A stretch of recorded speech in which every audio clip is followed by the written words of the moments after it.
Hello বন্ধুরা, কেমন আছো তোমরা সবাই? আশা করি সবাই ভালো আছো। তো আমিও ভীষণ ভালো আছি। তো আজকে একটা নতুন ভিডিও তোমাদের সাথে শেয়ার করছি। ভিডিওটা দেখতে থাকো, আশা করি খুব খুব খুব ভালো লাগবে। তো এদিকে দেখতেই পাচ্ছ, বিছানা চাদরটা আমি সকাল সকাল চেঞ্জ করে নিচ্ছি, কারণ বেড চেঞ্জ করে আমি একদম চলে এসেছি। এগুলো কিছু কাপড় জামা ছিল, কারণ এখানে না দিল্লিতে প্রচণ্ড বৃষ্টি হচ্ছে জানো। মানে দুদিন ধরে, একদিন যদি না কাচা হয় তারপর দিন যে কত কাচার চাপ পড়ে যায়, সে যারা সংসার করে তারাই বুঝে, জানো তো। তো দেখো এদিকে কিন্তু মানে আজকে দেখছি ঝলমলে একদম আকাশটা খুব সুন্দর, রোদ বেরিয়েছে, তো তার জন্য তো একদম মানে কি বলবো, বাড়ির বউয়েদের কাজও বেড়ে গেছে। তো যাই হোক, এদিকে কিন্তু আমি সমস্ত কাপড় নিয়ে চলে এসেছি ছাদে। তো যেহেতু আমি মানে কি বলবো, আমার যারা প্রথম থেকে ভিডিওটা দেখে তারা জানে। তো আমি একটু ভিডিও করি, লজ্জাই পাই, বা কেউ জানে না যে আমি এখানে ভিডিও করি বলে দিল্লিতে। তো দেখো ওদিকে কিন্তু আমি কাপড় জামা তোমাদেরকে কাজটা দেখালাম না। তো এদিকে একবার সরাসরি চলে এসেছে, অনেকটা কাজ কিন্তু তার মধ্যে হয়ে গেছে বন্ধুরা। তার কিন্তু সরাসরি তোমাদের সাথে শেয়ার করছি। দেখো আজকে আমার হাজব্যান্ড ওখান থেকে নিয়েছিল মাছের ডিম। তো মাছের ডিম কারা খেতে পছন্দ করো, আর কি বলো, কে কোথা থেকে আমার ভিডিওটা দেখছো, প্লিজ একটু কমেন্ট করে জানিয়ে দিও। আর দেখো মাছের ডিম আমি, আমার হাজব্যান্ড, আমার মেয়ে, আমরা তিনজনেই খেতে পছন্দ করি। তা ও বাজারে গেলে যদি মাছের ডিম দেখতে পায়, ও কিন্তু মাছের ডিমটা ভালো নিয়ে আসে। তো যাই হোক, এদিকে মাছের ডিম নিয়েছিল, আর ওদিকে রান্না টান্না কিছু করেছিলাম, শাকের চচ্চড়ি ছিল, মাছের ঝাল, ডাল, আর এদিকে মাছ টুকিটাই কিছু তরকারি সবজি ছিল। তো সেগুলো তোমাদের সাথে শেয়ার করলাম না। এদিকে দেখো প্রত্যেকদিনতে একদম কবজি ডুবিয়ে বসে গেছি খেতে। তো দিয়ে খাওয়া দাওয়া কমপ্লিট করে মেয়েকে ঘুম পাড়িয়ে দিয়েছিলাম। তো মেয়েকে ঘুম পাড়িয়ে নিজে একটু হালকা রেস্ট নিয়েছিলাম। তো ও যে হাজব্যান্ড চলে গেছিলো, সে তার দোকান চলে গেছিলো। তারপরে দেখো এদিকে মেয়ে আড়ি করে নিয়েছিল ড্রাগন ফ্রুট। তো ড্রাগন ফ্রুট কারা খেয়েছো, আর খেতে তোমাদের কেমন লেগেছে প্লিজ একটু কমেন্ট করে জানিও তো। কারণ আমি অনেকের ভিডিও দেখেছি, অনেকে বলে ভালো নয়, বা অনেকে বলে ভালো। তো আমি ড্রাগন ফ্রুটটা সত্যি কথা বলতে দেশে আমি কখনও খাইনি। তো দিল্লিতে আসার পরে আমি অনেকবারই খেয়েছি। তো আজকে আমার মানে মেয়ে আড়ি করেই নিয়েছে বলতে পারো। তো একজন ফলওয়ালা যাচ্ছিলো, দিয়ে মেয়ে বললো মা খাবো, আমি চলো বলতে নিয়ে এসেছি। তো এখানে ড্রাগন ফ্রুটের এক এক পিস বোধহয় 70-80 টাকা করে নেয়। তো তোমাদের কেমন লাগে ড্রাগন ফ্রুট খেতে আমাকে প্লিজ একটু কমেন্ট করে জানিও। তো আমার তো ভীষণ ভালো লাগে এই ড্রাগন ফ্রুটটা, পুরোটাই আমিই খেয়েছিলাম। আমার মেয়ে বোধহয় দু পিসের মতন খেয়েছিলো, তারপরে পুরোটাই আমিই খেয়েছিলাম। আমার হাজব্যান্ড অতটা পছন্দ করে না। তো যাই হোক, এদিকে কিন্তু আমি মেয়েকে কেটে দিয়ে এসে আর ওকে টিউশনে একদম দিয়ে এসে তারপরে একদম সরাসরি আমার একটা কাজে বসে গেছি। জানো তো বন্ধুরা, সামনেই দুর্গাপুজো। তো তাই জন্য কিছু কাজের চাপটা হালকা আছে।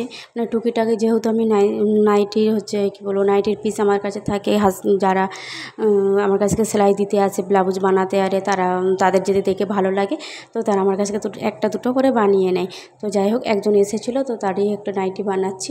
তো আমি আমি ততক্ষণ নাইটিটা বানাইছি, তোমাদের সাথে কিছু কথা বলি, ঠিক আছে? যে আমার যারা নতুন ভিডিও দেখছো, প্লিজ আমার চ্যানেলটাকে একটু সাবস্ক্রাইব করে আমার পাশে থেকো। তো বুঝতেই পারছো, বাড়ির একটা হাউস ওয়াইফ, আমি যেহেতু বিদেশে থাকি, তো এখানে মানে সমস্ত একা হাতের কাজ করে, সংসারের কাজ, বাচ্চা সামলিয়ে, তারপরে আমি নিজের হাতের কাজ করি, তারপরে ভিডিও, ঠিক আছে? অনেকটাই টাফ, কিন্তু আমার অনেকটাই মানে কি বলবো, কষ্ট হয়।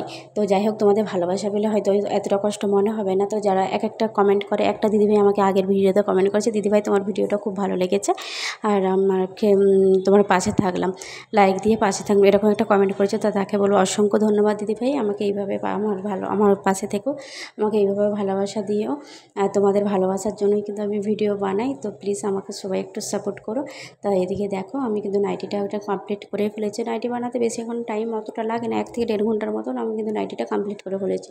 দেখো এদিকে সে কাস্টমার বলেছিল যে আমাকে একটু কুচি হাতা বানিয়ে দিতে। তো চলো, এটা একটু খুব ভালোই চলছে, সবাই পড়ছে, তো আমি একটা পড়ি। তো আমার দেখেই বললো চলো তুমি যেটা একটা বানিয়েছো ভেবে চলো। এদিকে কাজটা কমপ্লিট করে তোমাদের সাথে শেয়ার করে আমি এদিকে চলে এসেছিলাম। সে আগের দিন একটা ভিডিও করেছিলাম না, আমার হচ্ছে শাশুড়ি মা দেশ থেকে তাল মানে অনেক কিছু পাঠিয়েছিলো, তো তালটা ছিল। তো আমি ভাবলাম চলো তাল ফুলুরি করা যায়, যেহেতু জন্মাষ্টমীর সময় যে করেছিলাম সেদিন শরীরটা অতটা ভালো ছিল না, অল্প করে করেছিলাম। তো যাই হোক, এদিকে কিন্তু আমি দেখো তালপুরোগুলোকে বেশ বানিয়ে নিচ্ছে। তোমাদের কার কার তালপুরো খেতে ভালো লাগে প্লিজ একটু কমেন্ট করে জানি। দেখো আমি কিন্তু দিল্লিতে থেকেও কিন্তু তালপুরো খেতে পাচ্ছি, বুঝতে পারছো আমার শাশুড়ি মা এতটাই ভালো যে একদম আমার বৌমার জন্য পাঠিয়ে দিয়েছে গোটা তাল।